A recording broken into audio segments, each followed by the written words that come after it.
Assalamualaikum warahmatullahi wabarakatuh. Gimana kabarnya anak-anakku sekalian?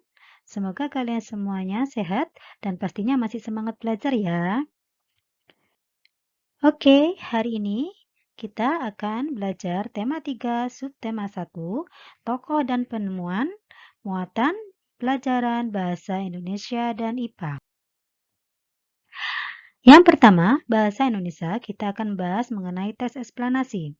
Poin yang pertama, kita akan bahas mengenai pengertian teks eksplanasi, fungsi teks eksplanasi, bagian teks eksplanasi, dan contoh teks eksplanasi.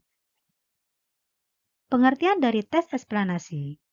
Teks eksplanasi adalah teks yang menerangkan suatu proses ilmu pengetahuan alam seperti gejala alam, terjadinya pelangi, proses arus listrik, dan sebagainya. Fungsi dari teks eksplanasi yaitu untuk memberikan penjelasan kepada pembaca tentang proses terjadinya sesuatu yang disusun menurut prinsip sebab akibat.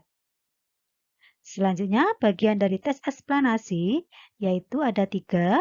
Yang pertama, pernyataan umum atau pembukaan. Yang kedua, deretan penjelas atau isi. Dan yang ketiga adalah penutup. Di mana yang pertama pernyataan umum merupakan bagian pertama dari teks eksplanasi. Isinya menyampaikan topik atau pernyataan yang akan dibahas. Yang kedua, deretan penjelas merupakan bagian dari urutan sebab akibat dari suatu fenomena. Yang ketiga, yaitu interpretasi merupakan bagian akhir atau penutup yang berisi kesimpulan. Berikut contoh dari teks eksplanasi. Di sini ada 3 paragraf. Paragraf pertama ini dinamakan dengan pernyataan umum karena menjelaskan tentang informasi singkat yang telah dibicarakan. Paragraf kedua di sini dinamakan dengan deretan penjelas karena menjelaskan tentang siapa itu Thomas Edison dan bagaimana beliau menemukan lampu pijar.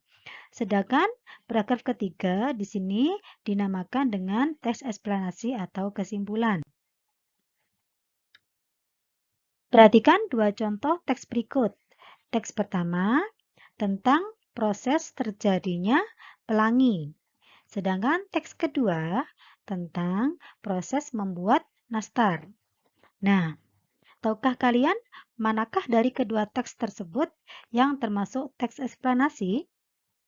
Ya, benar sekali. Yang termasuk teks eksplanasi yaitu teks pertama. Karena di sini teks 1 menerangkan suatu kejadian bagaimana terjadinya sebuah pelangi. Sedangkan teks kedua di sini hanya menjelaskan bagaimana cara membuat kue. Itu ya Nana ya. Selanjutnya kita masuk ke pelajaran IPA mengenai komponen-komponen listrik dan fungsinya. Apa itu komponen listrik? Komponen listrik adalah alat-alat yang menyusun sebuah rangkaian listrik. Salah satunya di sini ada gambar steker atau lebih dikenal dengan colokan listrik. Alat ini berfungsi untuk mengantarkan listrik ke stop kontak. Komponen yang kedua yaitu saklar. Saklar ini berfungsi untuk menyalakan dan mematikan lampu. Gambar yang ketiga di sini ada stop kontak. Stop kontak ini berfungsi sebagai perantara aliran arus listrik dari sumber listrik ke dalam perangkat. Selanjutnya ada fitting atau dudukan lampu. Fungsinya yaitu untuk tempat memasang lampu, biasanya ada di langit-langit rumah, dinding, atau tempat lainnya. Selanjutnya yaitu ada gambar multiplug. Apa itu? Dia berfungsi sebagai alat penambah colokan stop kontak apabila stop kontak yang ada di rumah kita terbatas. Selanjutnya yaitu ada gambar kabel listrik. Kabel listrik ini digunakan untuk mengantarkan listrik ke sumber-sumber listrik. Selanjutnya ada pengaman listrik. Di sini ada 2 gambar, yaitu sekring dan MCB. Keduanya mempunyai fungsi yang sama, yaitu memutuskan saluran listrik jika terjadi gangguan, misalnya terjadi konsleting. Ya, terima kasih anak-anakku semuanya. Saya akhiri. Assalamualaikum warahmatullahi wabarakatuh.